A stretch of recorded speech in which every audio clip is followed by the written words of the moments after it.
Om Namah Shivaya. Hi friends, how are you? In this video we are going to learn about golden facts to remember in the chapter bones of the upper limb. Okay, golden facts to remember in the chapter bones of the upper limb. See here, most commonly fractured bone in the body. Most commonly fractured bone in the body, it is clavicle, and most important feature of the proximal end of humerus. Most important feature of the proximal end of the humerus, it is surgical neck. Okay, the commonest site of fracture of clavicle. The commonest site of fractured clavicle, it is the junction of its lateral 1/3 and medial 2/3 of the clavicle. Next, strongest ligament of the upper limb. Strongest ligament of the upper limb, that is coracoclavicular ligament. And thickest border of the scapula. Thickest border of the scapula, it is the lateral border. Thickest border of the scapula is lateral border.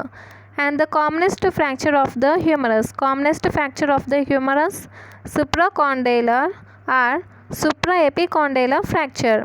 Commonest fracture of humerus is supracondylar or supraepicondylar fracture. Most commonly injured nerve in the supracondylar fracture. Okay, it is median nerve fracture of humerus. Median nerve. Okay, next, most common site of fracture of radius. Most common site of fracture of radius is fracture of distal end of radius, that is 2.5 centimeters proximal to the wrist. Fracture of distal end of radius 2.5 centimeters proximal to the wrist, we call that Colles fracture, and the reverse of the Colles fracture we call Smith's fracture. Okay, next, most commonly fractured carpal bone, that is scaphoid.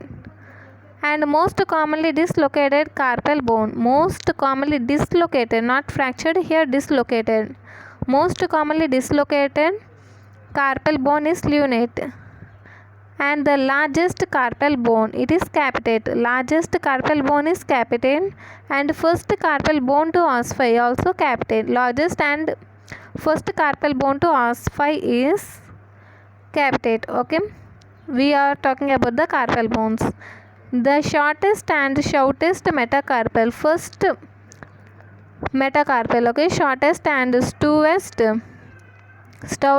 metacarpal, first metacarpal. Next, all metacarpals have epiphysis at the distal end except. Okay, all metacarpals have epiphysis at their distal end, that means distal end is nothing but head. Okay, at head except first metacarpal, which has epiphysis at the proximal end.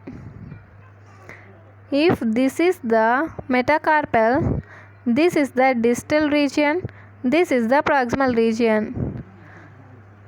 In all metacarpals, epiphysis is present at the distal ends, that means at this region. At this region we call, this is the head, this is the neck, head and neck, and the epiphysis present at the distal end. But in first metacarpal, if we feel this is the first metacarpal which has epiphysis at the proximal end at base. Okay, this is the base and this is the head. Okay, like this guys, I am telling.